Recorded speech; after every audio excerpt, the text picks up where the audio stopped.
Sitting comfortably, but possible with a straight back.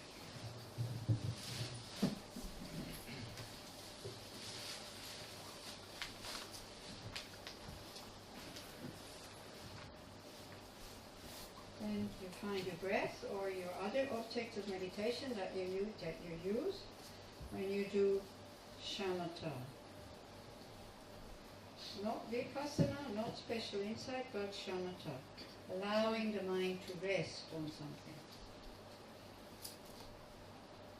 So don't go into how the breath, if it's the breath, you're not going into how the breath is, you just know in-breath for in-breath and out-breath for out-breath, that's all. You anchor the mind on the breath. And you let all the other events, you let them be. You might notice them, but don't analyze them. Don't do vipassana, do shamatha to calm the mind.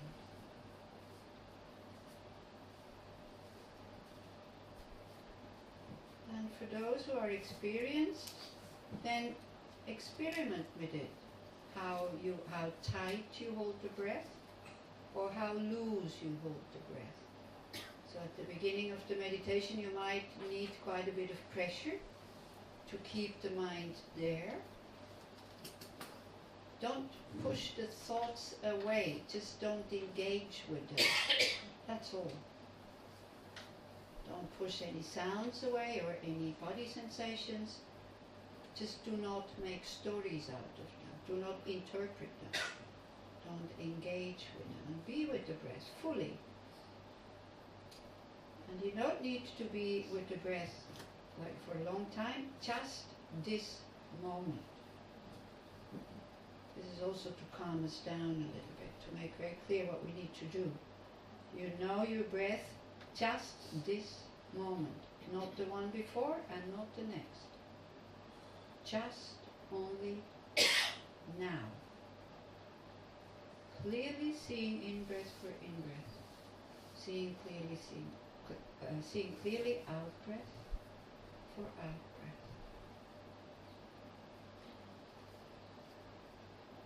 If you have lost it, you just come back, no making stories. And you can experiment, as I said, either you squeeze very tight, as if you would be watching a poisonous snake. Your attention would be fully there. And then you loosen it up a bit until you feel it's too loose, so that you lost it or that you lose it.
So now, before we start with the meditation, try to be just the observer of the images that come up, or the occasions, the situations that we have lived. As if somebody is telling you the story and you just look at it. Do not identify with it too much. Because now you have to bring to mind somebody that you have hurt or harmed. Now again, you might think there's nobody in your life like that, but there's definitely somebody that you feel you make that person nervous. But just, I think we should be able to find somebody. We're not angels yet here. Somebody that you hurt their feelings.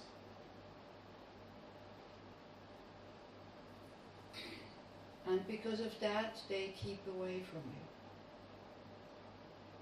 Somebody that you liked. Friendship broke because you were unkind, unconsiderate, or all of a sudden, yeah, just like that. You are aware that you have hurt somebody else's feelings. And because of that, they either ignore you or actually very actively keep away from you.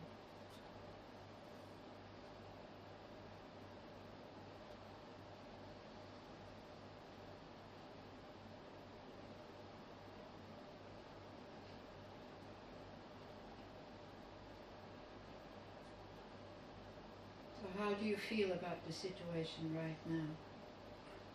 Are you happy about your negative action or unkind words?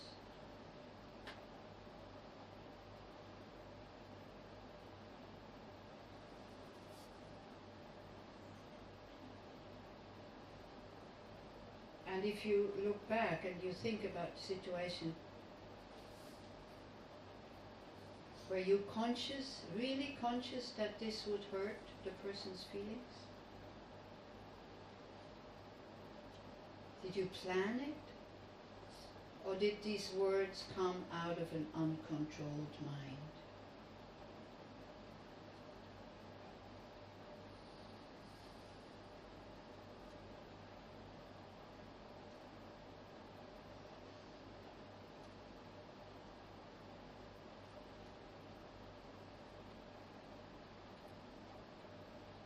Can you feel the wish in you, if you could have the whole thing undone, that that's what you would like to be?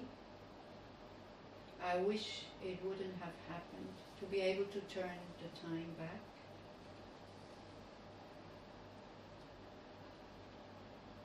That is a very clear sign of regret.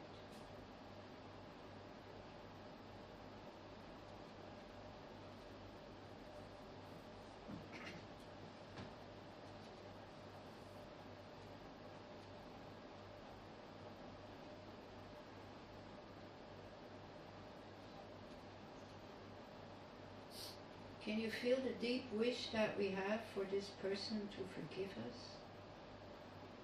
So that everything can go back to normal? Harmonious? Relaxed? Easy?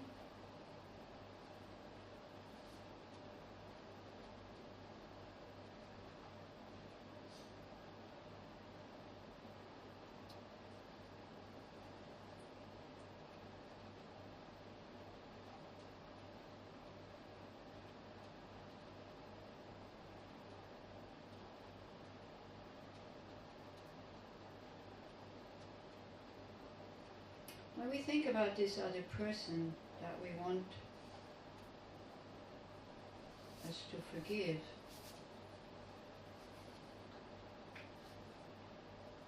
don't we have kind of a thought, oh come on, that wasn't so bad. You chose to be hurt. I didn't want to hurt you.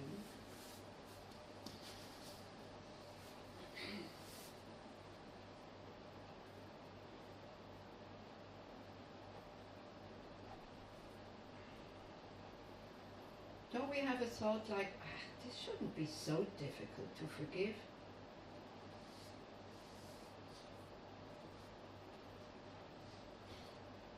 there are other things that are much bigger than what I did. How can that person be so resentful? What I did, this is an easy thing to forgive.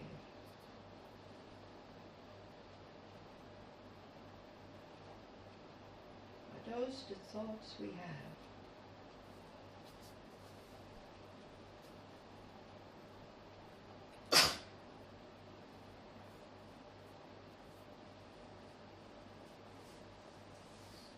And again, turn towards the yearning that you have to be forgiven, to be trusted again,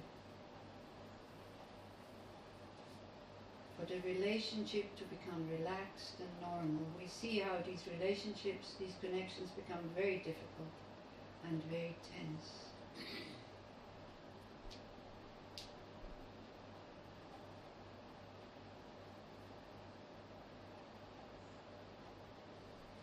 Do you feel your own pain about having done this action?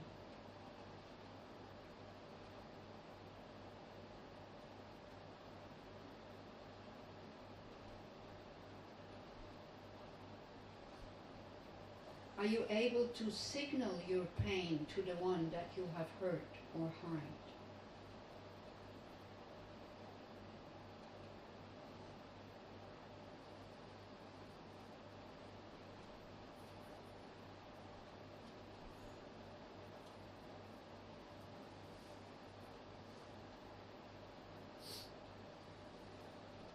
We want to be forgiven, but how ready are we to ask for it?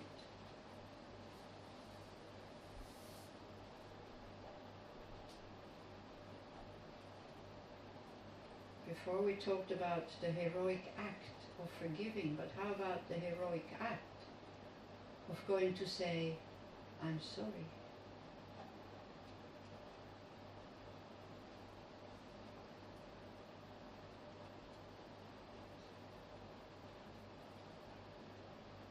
Try to imagine, with what kind of story would you go there?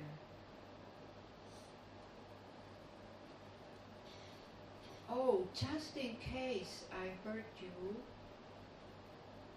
meaning you shouldn't be hurt, but just in case. Or I hurt you, but, kind of again, why are you feeling hurt? Trying to justify ourselves. Again, just observe, just look at these feelings, just see how difficult it is to be the aggressor.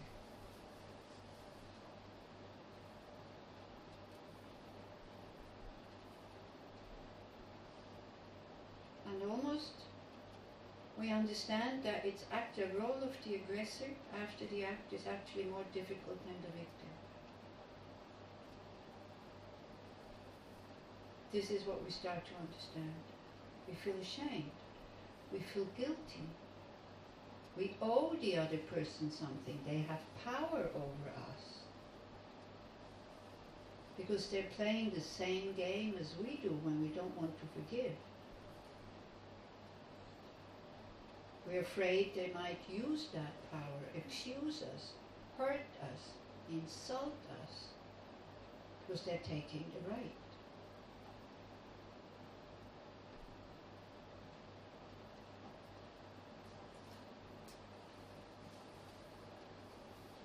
When you look at the person that you have hurt the feelings, how do you see them?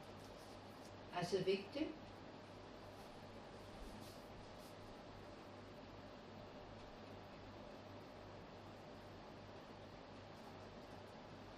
Do we see them with fear?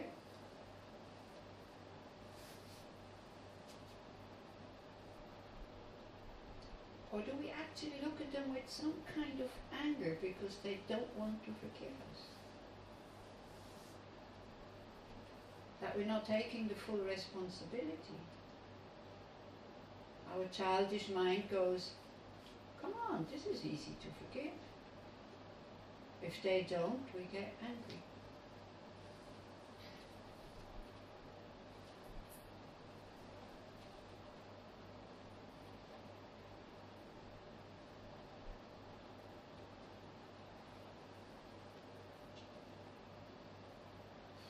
Okay, then you turn the whole thing around.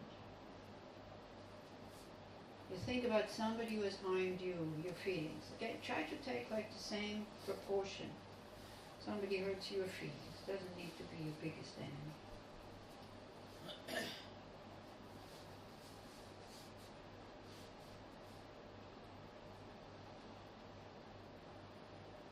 Does it still seem so easy to forgive? To let go of that power that we have over the other person? To have a right to be angry at them? Don't we also take that right? Or at least upset or annoyed?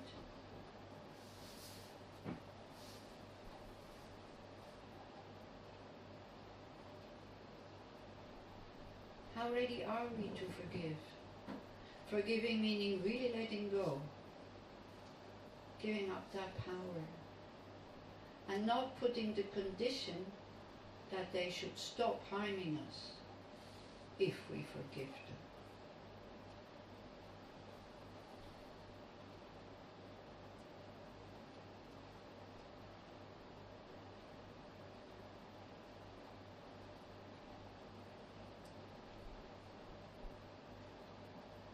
Do we see the pain of the person that has harmed us? Because he or she has the same pain as we have after a negative act.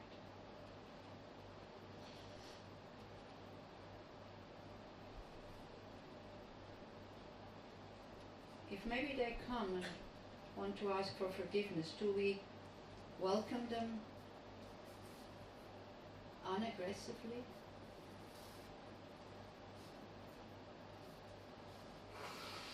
Open, no thought of revenge. Look very deep.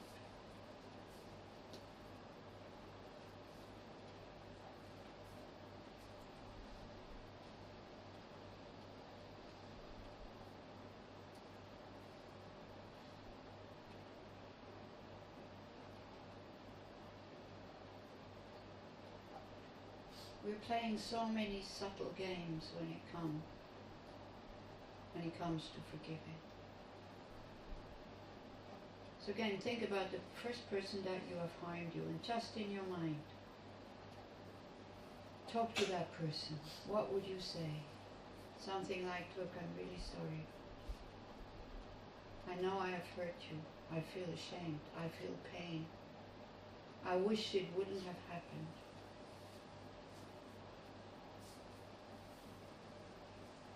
And then you ask for forgiveness. Not for you, but so that they can regain their peace of mind.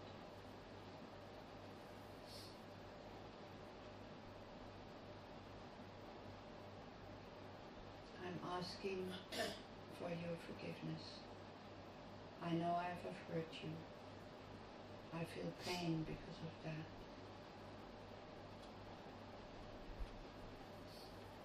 Please forgive me, so that you can be happy again. Please do not hold on to that pain of anger. May you be able to live a happy life, even though I hurt you.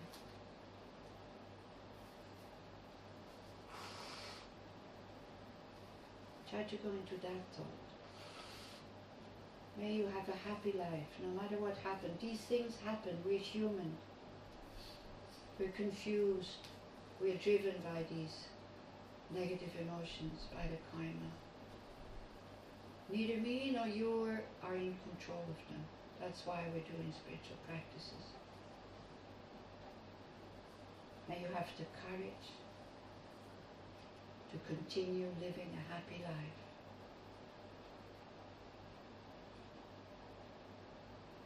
I wish you all the best. From the bottom of my heart, even if you never want to see me again, that's fine. But may you be happy, may you be well,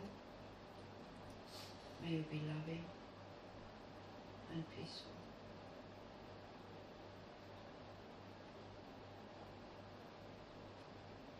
May you not carry that wound that I inflicted on you able to let go.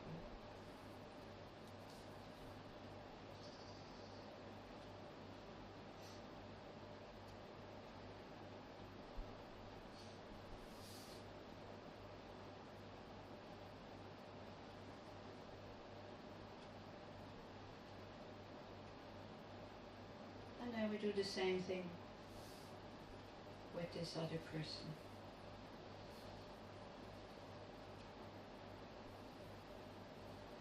I know you harmed me, you hurt my feelings. I know this happens. It could well be that now you're feeling pain and you regret. And you have to carry this guilt with you for the rest of your life. And the relationship between us is totally spoiled. Because all of a sudden a lot of dishonesty and lies and exaggeration come into it. The trust is gone.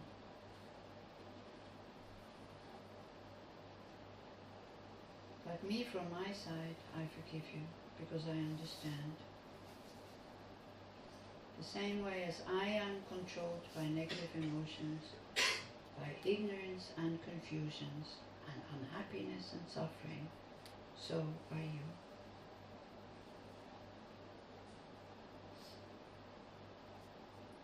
So I forgive you.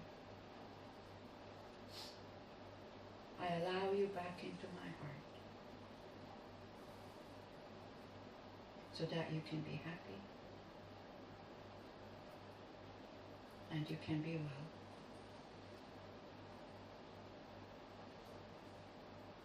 And you'll be able to stop or to see through these negative emotions, so we can stop harming each other. I forgive you. May you be happy.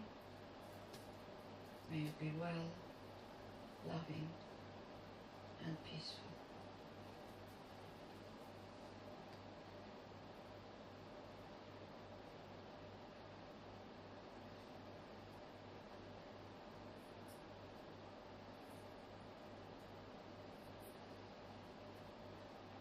Then you let the person go, and the last person that we're taking in this meditation is ourselves. Again, this demand of being perfect. Dig it out and throw it away. We're not perfect, but we're good people.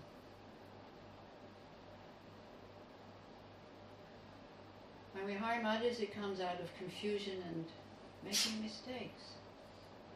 We're clumsy, because we're not in contact with our true nature of love, compassion and wisdom. This is covered by egocentrism, ego grasping, self-cherishing, which creates desire, attachment, anger, aversion, and even hate.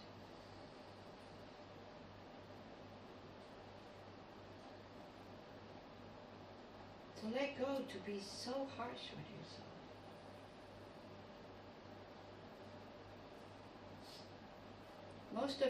All of the negative actions we did in the past, if we would have a choice, we wouldn't repeat them, but we don't have a choice.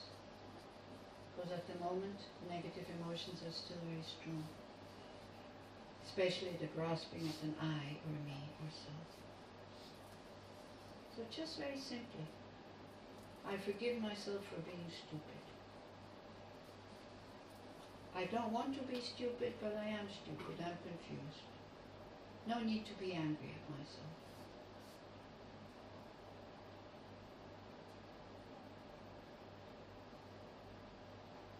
I'm not in control of the mind,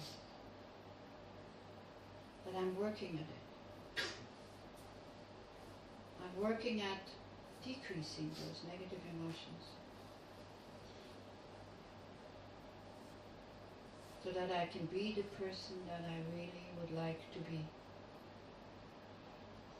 A good person.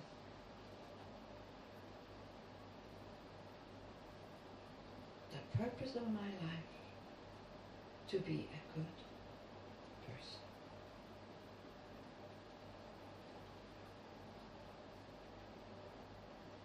May I be happy? May I be well? May I be loving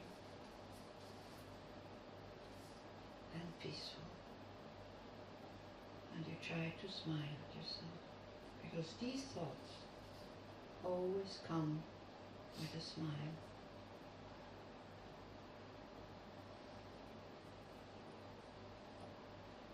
The way you are at the moment is totally good enough, at least for me. So let it be good enough for yourself also. May I be well? May I be happy? May I be loving and peaceful?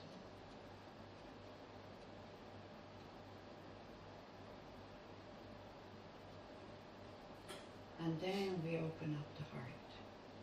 May all beings be well,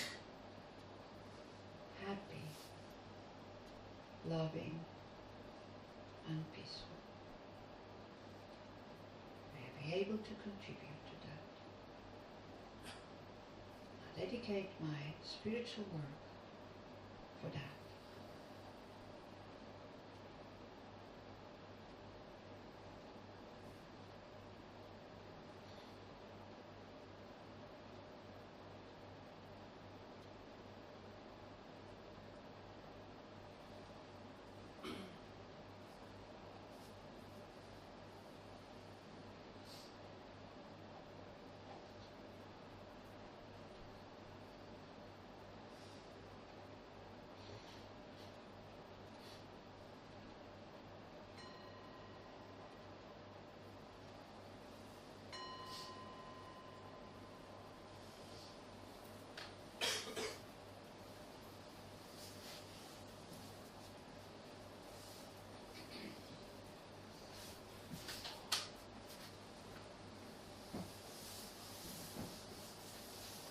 Okay, did you see that it looks different from when we are the one who has heard somebody else? It's different.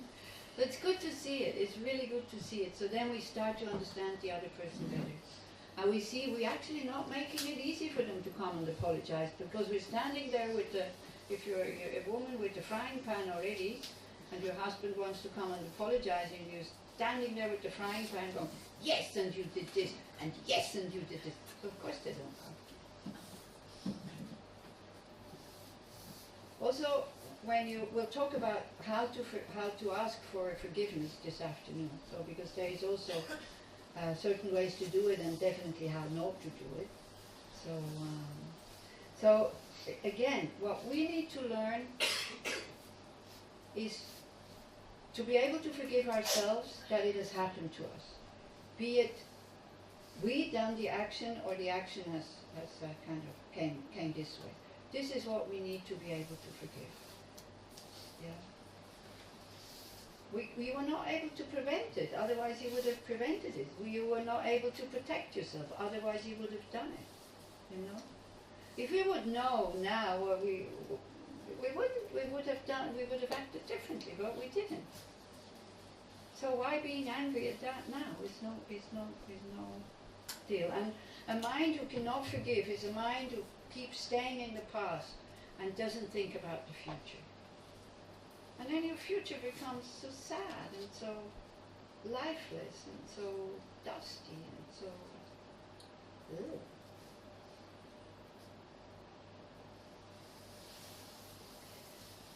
A very good example, Buddha uses a dream, but a very good example maybe today, a movie. Okay? We're all in a movie, and sometimes we're the victim, sometimes we're the hero. We are the one who wrote the movie, we're the director, and we're the actors. We're everything. So the role that you have it, but the way you want to play it, you have a choice. So when life becomes really difficult and really heavy, then think, how about if this would be a movie? How would I play my role? It makes it much lighter. And all of a sudden you start to have fun to be the victim or the hero, because then you think, I'll be the patient victim. I'll be the compassionate victim. I'll be the the victim that inspires me when I watch a movie. We cannot play that role. We don't need to go to Hollywood. We only need daily life. Yeah.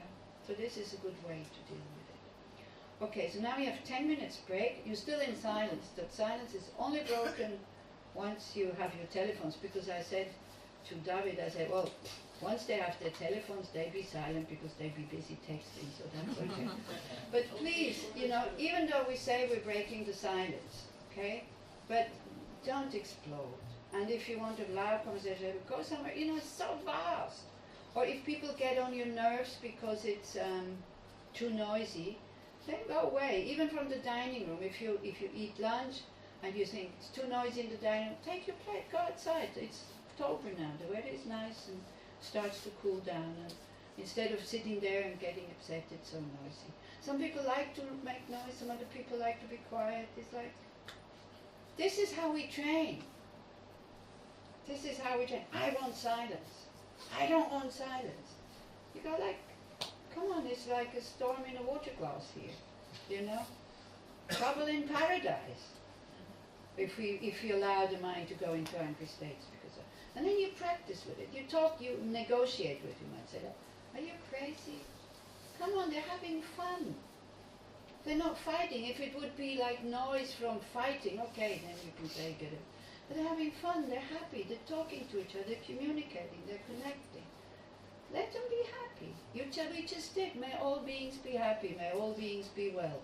I see happy people talking, I get upset. I see happy people silent, I get upset. I mean, come on. Where are we without practice? Yeah, rejoice. Rejoice with the others. Yes, Sayed. I just want to mention that the sign of Kipur is just opposite of oh my God, so I think it wouldn't be that polite to eat outside. Sorry? So I think it wouldn't be that polite to eat outside today, because they are just playing opposite of the Mazar. It's in the synagogue. Yeah, what's in the they pray. So please be silent there. Yes, of course. Don't go and have conversations there. And not eat out there.